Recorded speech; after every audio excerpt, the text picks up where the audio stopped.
live on LinkedIn, YouTube, and Facebook.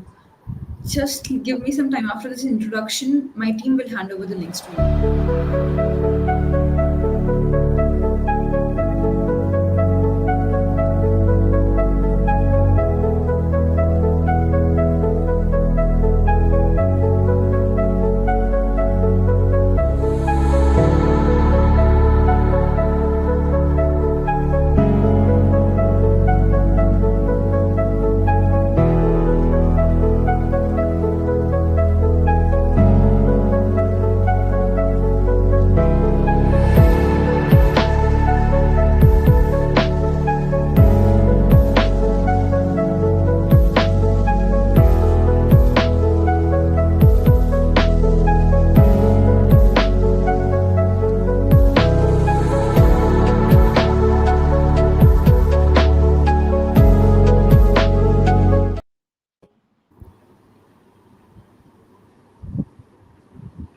Good evening, everyone, and a very warm welcome you to all. My name is Simran Choudhary, and I welcome you all on behalf of Voice of Healthcare to today's thought-provoking session from Genesis to Function, organized by Voice of Healthcare and supported by Zydus Healthcare and Guardant Health. Today, in this session, we will deep dive into the fascinating world of transcriptomics in oncology, from understanding the fundamentals of DNA and RNA to exploring their critical role in advancing precision medicine. Our goal is to bridge science and practice, shedding light on how these insights are transforming cancer detection, diagnosis, and treatment. Today's conversation is especially timely as oncology is rapidly moving towards data driven, individualized care. The ability to decode RNA provides us the real time snapshots of what is happening inside cancer cells, helping clinicians to not only understand the disease better, but also choose the most effective treatment for each patient out there. And this session aims to decode that science bring clarity on and how it impacts patient outcomes. And today we are grateful to be joined by eminent panel of experts who will help us unpack the science and discuss the real world applications. I would like to introduce Dr. Shyam Aggarwal, Chairperson Medical Oncology at Sir Ganga Hospital. Welcome to our show, sir. Hello. Thank you so much for joining, sir. Dr. Vindhya Vasini, Senior Consultant, Medical Oncologist at Omega Hospital, Hyderabad. Welcome to our show, ma'am. Hello. Thank you so much for joining, ma'am. Dr. Vaibhav Choudhary, Director, Medical and Precision Oncologist at Nanavati Maka Super Speciality Hospital, Mumbai. Welcome to our show, sir. Yeah, thank you. Thank you. Thank you so much for joining, sir. Dr. Vinayak Maka, Senior Professor and Senior Medical Oncologist at Ramaiah Medical College, Bengaluru. Welcome to our show, sir. Thank you, ma'am. Thanks for the opportunity. Thank you so much for joining, sir.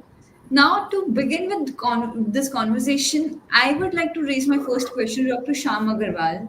So, to understand what are the fundamental differences between DNA and RNA in terms of structure and function?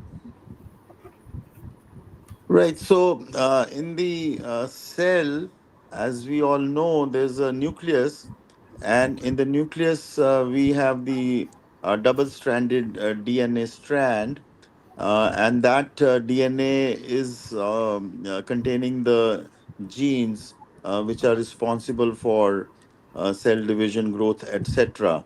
So, the DNA, as you know, is a double-stranded structure comprising of ACTG, and it's a kind of a static, structure. Whereas RNA, when we are referring to, is the working arm of the DNA. So when the gene which is present in the genome or on the DNA, when it has to function, so it acts through messenger RNA. So the DNA, if you look at, contains exon, introns, and so on. The DNA gets converted into mRNA, and that mRNA actually is present in the cytoplasm, and that basically dictates the functioning of the DNA because mRNA will then dictate the production of several proteins. So, basically, these are the functional arm is, one can say, messenger RNA, and the stationary or the structural arm is DNA. So I think this is for a layperson, or for understanding the difference between, I mean, one of the basic differences between DNA and RNA. Thank you so much, Dr. Aggarwal, for explaining us that basic difference so that we can move ahead with our next question. My next question is Dr. Vindhya Vasini. Ma'am, how does RNA contribute to gene expression and how is this different from the role of DNA?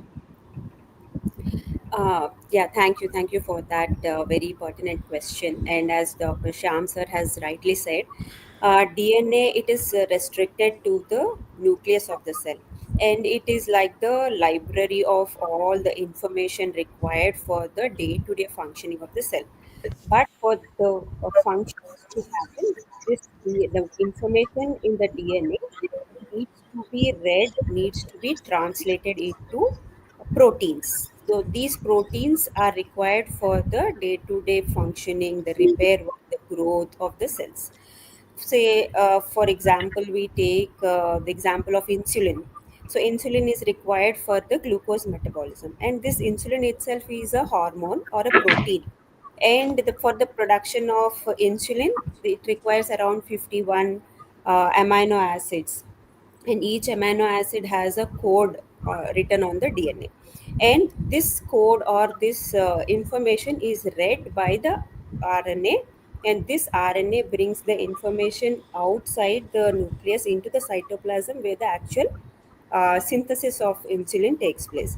And with the help of the protein synthesis factories like the ribosomes, this information from the DNA, through the help of the messenger RNA, then the other forms of RNAs, they translate this information on the DNA to the actual functioning protein. So that is how this RNA contributes to expression of the gene. So basically, the presence of mere genes on the DNA does not help the functioning of the cell. It is how this gene is expressed through the RNA as a protein, which helps in the functioning of the cell. So RNA, it is the key for the translation of the information of the DNA to a functioning, to a protein which is actually required for the various cell functions. Thank you so much, Dr. Vidya, for that explanation. Moving on to my next question to Dr. Vaibhav Choudhary. So, what exactly is genomics and how does it help us to understand the genetic basis of disease like cancer? Yeah, right. So, genomics, as the name implies, is the study of DNA in the cell. We study various DNA alterations, the structure. Its relation to cancer is very, very intricate. It's like only after cancer, in essence, we have been taught that is a genetic disease. Until unless there is something wrong, going wrong with the genome or the genetics of a patient, the cells won't transform into a cancerous cell. So ultimately, everything boils down to these changes which happen at a genetic level, and then they manifest via a transcription and via the proteins, and then they are expressed. So that form that leads to uncontrolled growth of the cell. So in cancer, genomics does help all of us to spot these mistakes or changes, or in scientific term, we call them mutations. Now, these mutations are also various mutations, especially in solid tumors, which I mostly deal with, like lung cancer, breast cancer, and prostate. There are numerous such mutations. So, out of these, which are driver mutations, which drive the tumor, which actually flip that switch, and there is an uncontrolled growth which transforms into a tumor. So, that can be actually looked at by studying in depth in the genomics, and understanding these changes actually help us to lot in a lot of ways. First, to detect cancer early, to figure out treatment which might work, which is the whole basis of this targeted therapy and a human personalized and precision oncology. That is the whole basis basically. Once the Human Genome Project came in, and then after that only since past 25 years, this race for finding out the right drug, that magic bullet, actually has led us this far. And we are in a very good place as compared to 2 decades back. And that is all because of in-depth study of the genome. So also, certain hereditary cancers are there, like people are a lot aware about breast cancers and ovarian cancers being running in the germ line and hereditary line from passing from mother to daughter and so on. There also, if a genetic defect is described in someone, then though the patient has not yet got cancer, his or her high risk of getting a cancer in life can be actually accounted for, and can such patients actually are subjected to more intensive screening as compared to the general population. So yes, genomics is very, very important for cancer. And I would say that it is basically the basis where everything started for personalized and precision care. And still we are unraveling newer things and better alternatives to target it better. Thank you so much, sir, for explaining us what exactly is genomics and how it is helping us to understand the disease, especially cancer, in a better way. Moving on to my next question to Dr. Vinayak Maka. Sir, what exactly is transcriptomics and how does it complement genomic data and understanding the cellular function of it? So, we, as the previous speakers have spoke about DNA and its function to normal functions of the body. The transcriptome is like, for example, what function a eye does, what function a stomach does is totally different.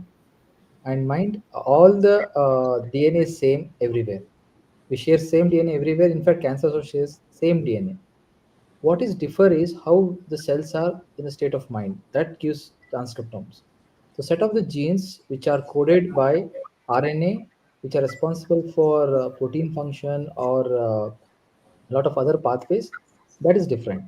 So looking at transcriptome, for just give an example, what all possibilities can happen at the cell level, at each cell of the body is given by DNA, whereas RNA dictates what is actually happening now. So, for example, in lung cancer, if we take, there may be a lot of genes or function required for function of normal lung tissue, but the ALK pathway, the fusion pathway, would be activated at the RNA level, which would reflect the oncogenesis, why cancer has come and why cancer can be outcome can be, and how you can target and how it responds. Even it stop responding, what happened? The transcriptome gives you what exactly is happening, and this is the exciting phase because more than actually after the project, the Human Genome Project, where we got all the base pairs ready. This transcriptome is exciting field, and eventually it lead to more understanding and more actions. But I think, in short, to tell, this is our canvas where we are being useful. Thank you so much, sir, for that response. I have another question to Dr. Vaibhav. Sir, what is the relevance of RNA analysis in the context of precision oncology, if we have to understand? Right. So analyzing RNA does help us a lot. It gives you a more real-time view as compared to DNA. It exactly points out the problem which is happening. And out of, you might find out a lot of mutations in DNA which might not be getting expressed and causing trouble. So by studying RNA, we get to know why a patient's cancer is behaving in a certain way by figuring out what is the active gene leading to it. And at a deeper level, it actually leads us for selection of better treatments, better target treatments. As the previous speaker also pointed out, that certain genetic defects like a ALK fusion and all, they are like quite difficult to, if you only study the DNA, you might miss some of them. There are some certain other variants as well, like met exon skipping 14, and the list is there, a long list. That's why there was an unmet need. When we just were reading DNA, then we were actually missing out on a lot of things, and a lot of things were not explained. once we started transcriptomics, then we started getting answers to a lot of those things which were not explained earlier. So yes, it makes a lot of sense now to study RNA as well, because it is more precise. It gives you a more real time kind of a view, and it allows us to design treatment which are better and which would be more effective. Thank you for that response, sir. And now, moving to our next objective of this session is to explore the real world use cases, disease specific relevance, and the future of innovation. And to discuss about this, I would like to raise my first question, Dr. Shyam Aggarwal. So, how does RNA sequencing enhance the detection of gene fusions in cancer compared to DNA sequencing alone? As is being discussed, for example, the ALK, is actually fused with the EML ALK gene fusion occurs at various points in the ALK. So ALK is the gene which is sort of responsible for tumor growth and division, etc. So EML gets inserted into the ALK at different points. So the DNA sequencing is not able to pick up all these breakpoints where EML ALK genes are sort of joining. So when you do the RNA sequencing, so these fusions are then easy to pick up because the mRNA is converted back into a cDNA by the PCR technology. So then you get to know the size of the EML and the ALK gene. So the RNA sequencing is able to pick up much better with greater sensitivity and in larger numbers. So which the DNA sequencing will not pick up.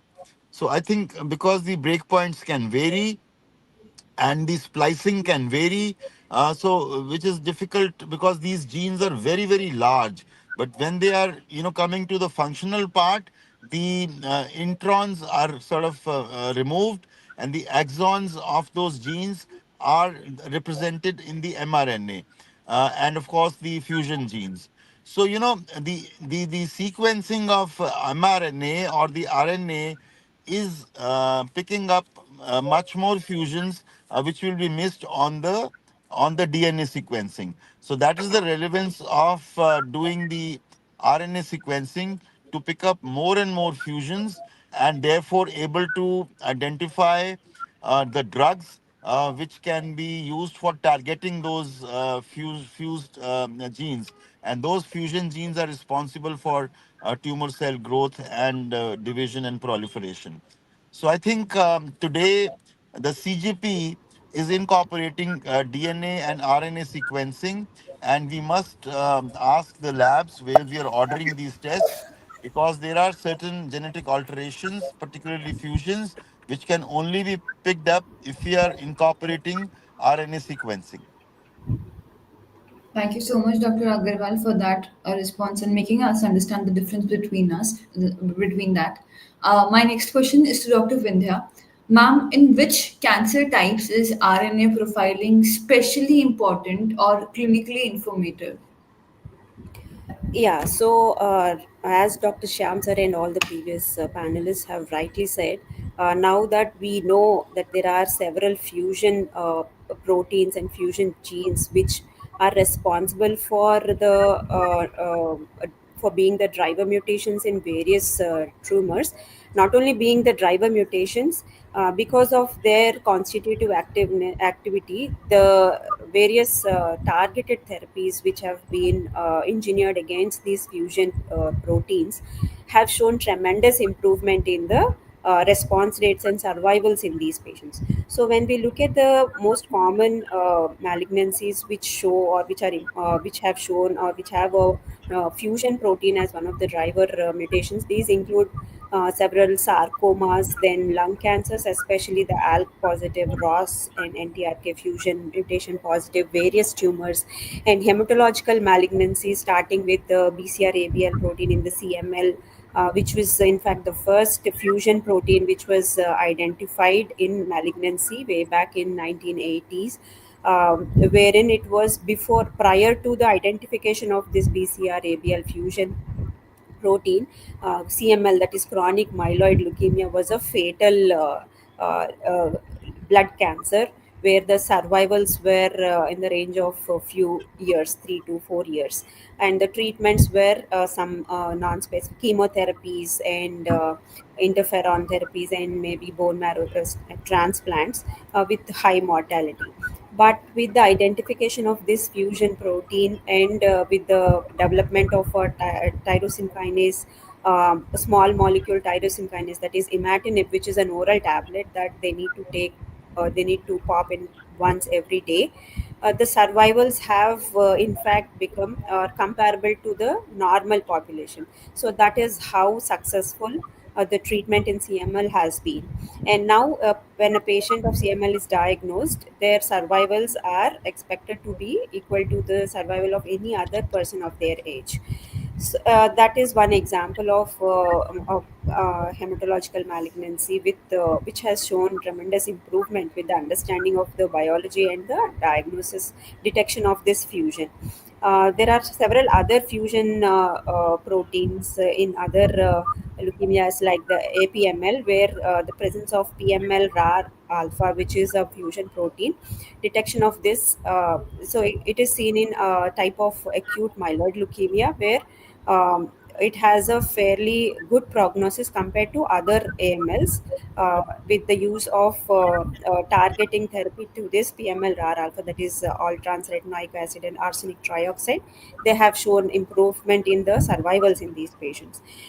Similarly, the ALK, which has already been explained, and the ROS1 and the NTRK fusions, which have uh, shown good response to the larotrectinib and entrectinib, and the presence of these NTRK fusions in any tumor from any primary, anywhere in the body, have shown good responses to this targeted therapy. This is how the RNA profiling helps in identifying these mutations which have good responses to their respective targeted therapies, and so it also helps in the diagnosis, prognosis, and also treatment of these malignancies.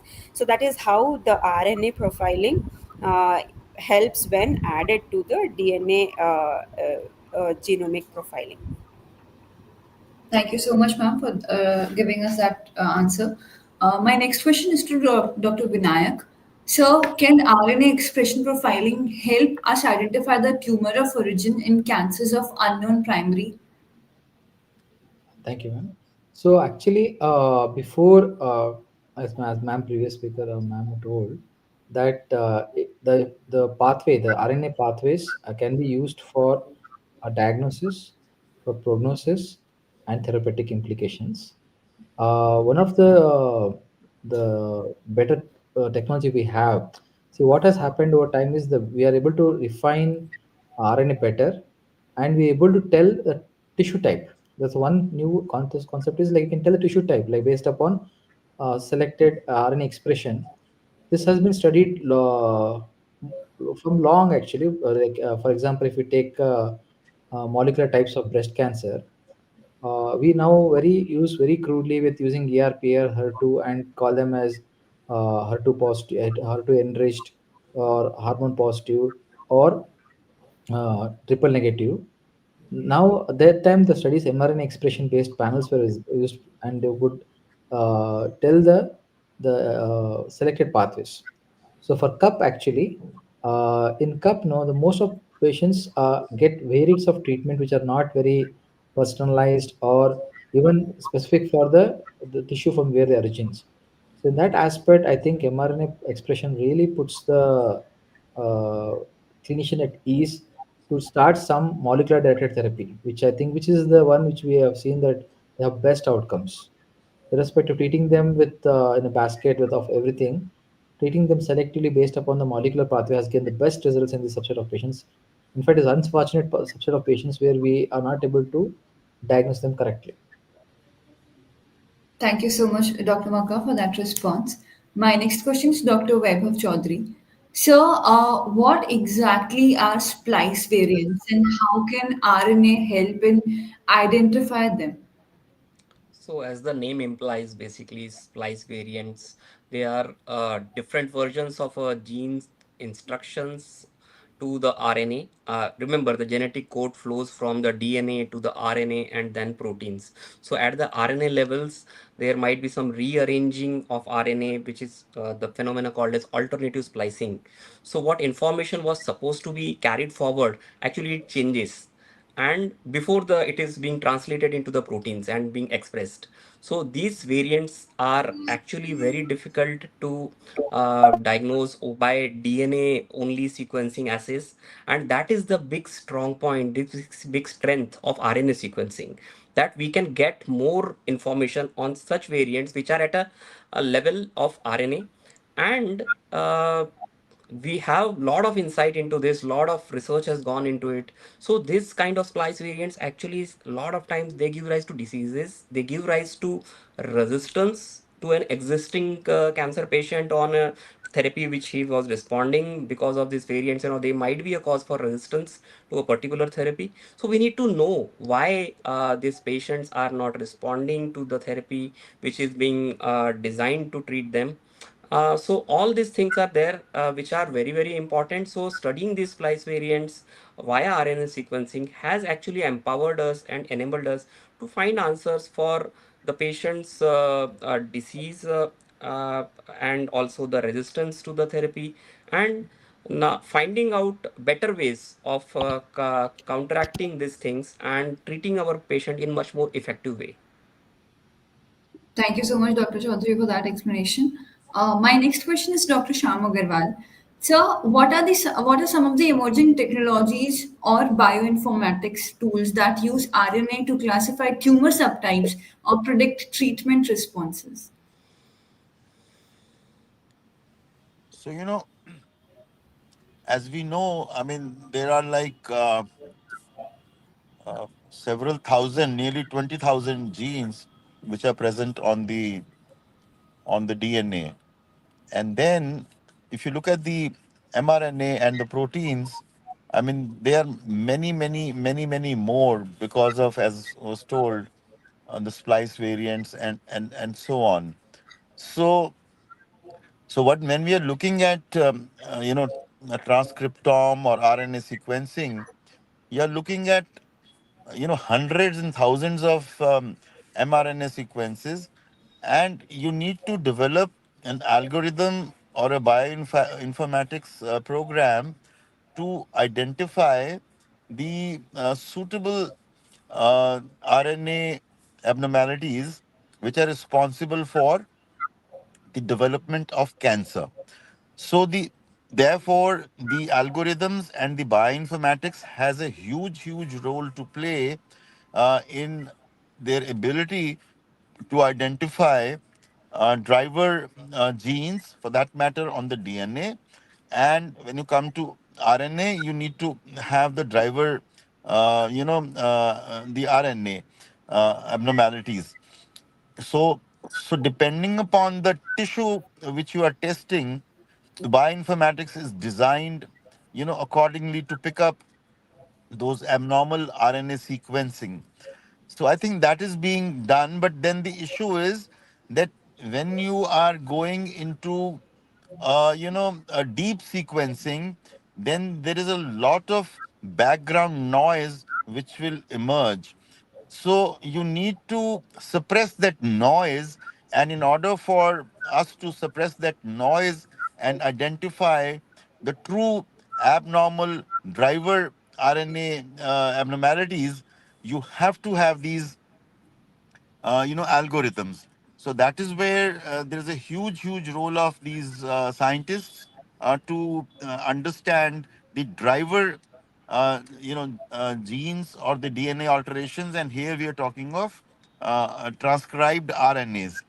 So, looking at the advances, the nanopore sequencing has the ability to sequence long RNA molecules with high accuracy, and throughput has driven the need for new bioinformatic methods to analyze the data. So, basically, This is to analyze the data and give you the correct information so that it can be utilized in the patient. That is one is the nanopore sequencing. The second way which people are progressing is the single cell RNA sequencing. So this technology allows for high resolution analysis of individual cells, which is critical for understanding complex diseases like cancer. And you are focusing on one cell and the transcriptomes thereby. The other is the bulk RNA sequencing, where you develop new algorithms. They are uncovering hidden biological information within bulk RNA sequencing data, such as copy number alterations, etc., etc., new antigens, and so on. So there's a lot of science going on, and in order to again, have to sort of master it, we there is the role of AI now, the deep learning models and the algorithms for hidden information discovery uh, is evolving very rapidly, because the human mind cannot remember each and everything. So AI is coming in a very big way to help us analyze these abnormalities which we find in RNA and in DNA as well. So I think a lot of work is needs to be done and is being done. And the key areas of focus include RNA modification analysis, data quality and analytical approaches, and integration with DNA and other data. So I think in the next few years, the deep sequencing, single cell RNA sequencing, etc., will help us further identify the abnormalities in the tumor, and not only in the tumor, but actually these abnormalities, they start 7 to 10 years before the cancer develops. So I think epigenetics, RNA sequencing, DNA sequencing, that all is going to be applied to the liquid biopsy to maybe, predict as to who are the people who are prone to getting cancers in 5, 7, 10 years. So I think that this science is developing very rapidly, and a lot of work is being done to understand and even predict. For example, Grail study, which is being done in the UK, involves epigenetics. However, they were to study around 100,000 people, but somehow that study has come under some kind of installed, I guess, for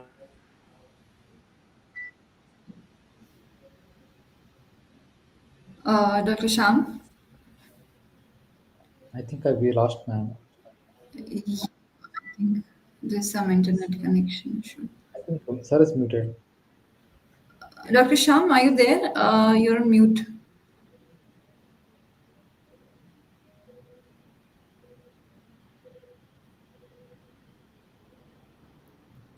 So, by the time Sir joins back, we have a few audience from our question. A large number of people are viewing us live this session. So, we have few questions. I think Dr. Sham has joined back.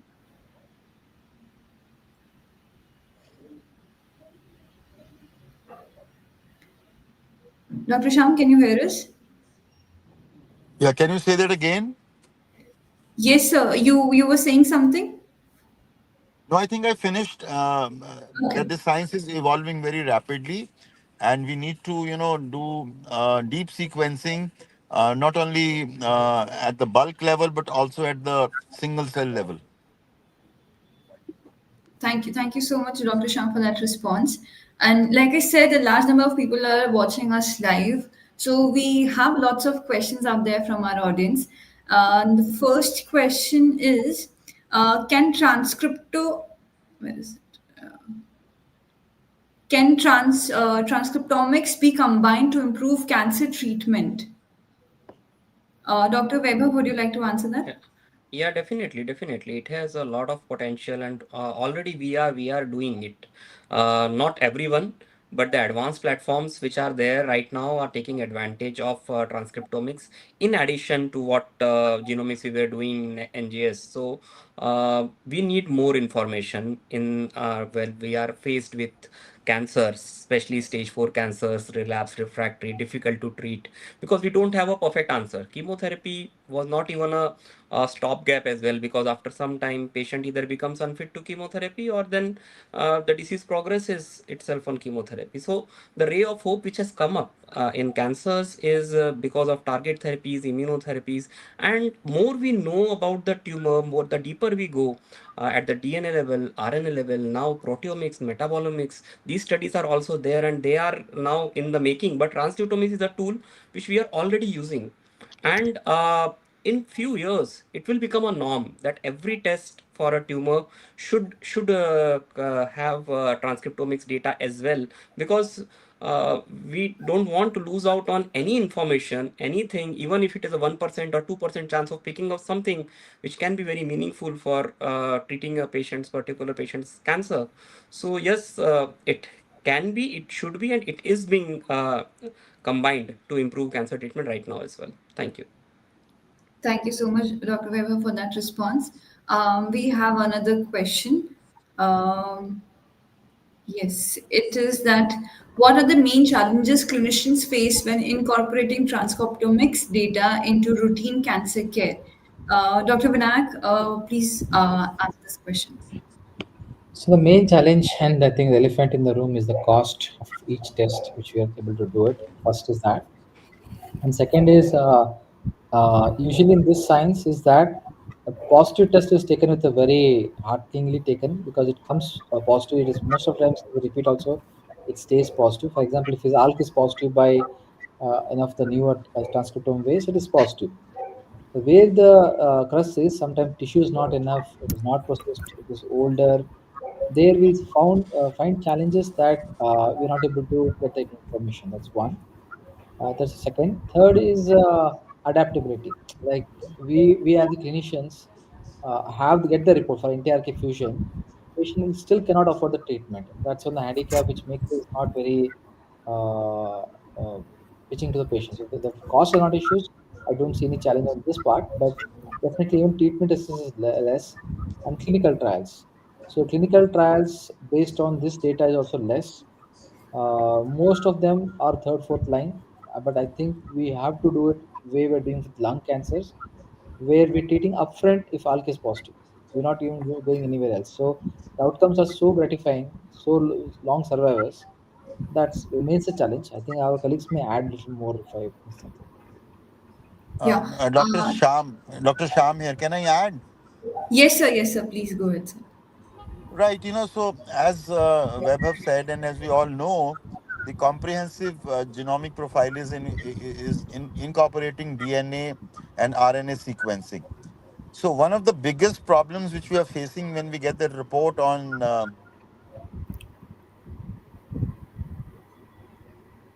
So you're not audible now, sir.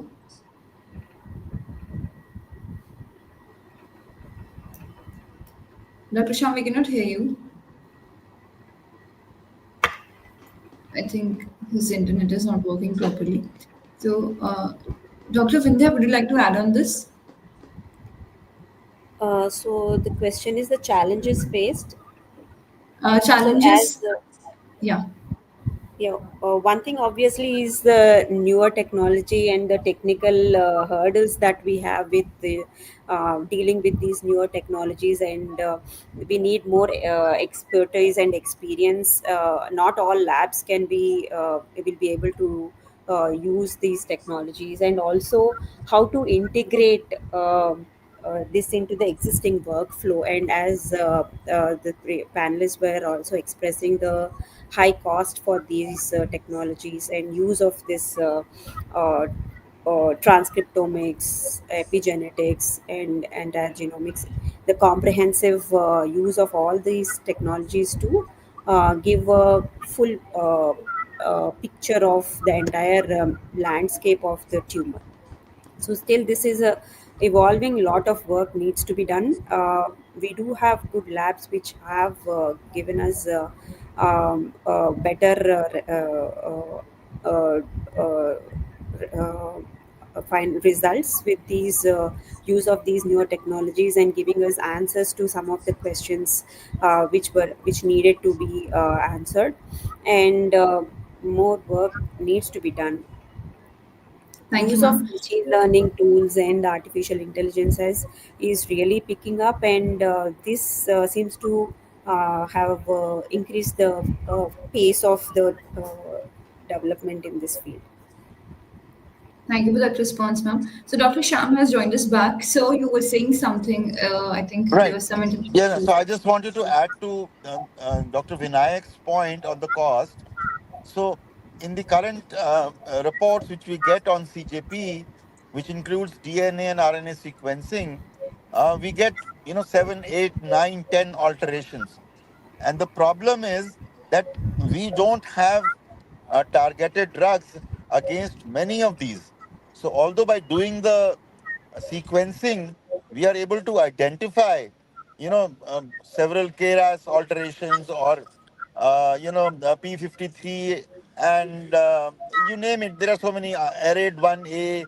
Um, but the lack of the drugs to counter these abnormalities are not there, and therefore we need to have a drug development program to identify and counter these gene alterations which are responsible for causing cancer. So I think it's said that a cancer would have about 100 gene alterations, out of which 9 or 10 are the driver mutations. So, but we don't have drugs against all these driver mutations. So, I think that is a huge, huge limitation besides the cost factor. Thank you, sir. Thank you for that response. We have another question. So this is, what are some of the latest advances in transcriptomics technologies that are being integrated into clinical oncology today? Dr. Vindhya, would you like to take this? Yeah, so as I think Dr. Shyam Aggarwal sir has already expanded on this. So some of the technologies like the spatial transcriptomics, which shows the spatial resolution, that is, it allows to observe the gene expression patterns in the tissue with the native tissue in context, like understanding the tumor microenvironment and identifying key features like the hypoxia, the vasculature of the tumor, and also how, which is crucial for the response. Then also there is this single cell RNA sequencing, which Dr. Shyam sir was referring to. This enables the analysis of individual cells and provides us the understanding of the cellular heterogeneity and the clonal evolution, how uh, there is a rare cell population with different RNA sequencing, with different sequencing, which has evolved as a mechanism of tumor resistance to the therapeutic exposure.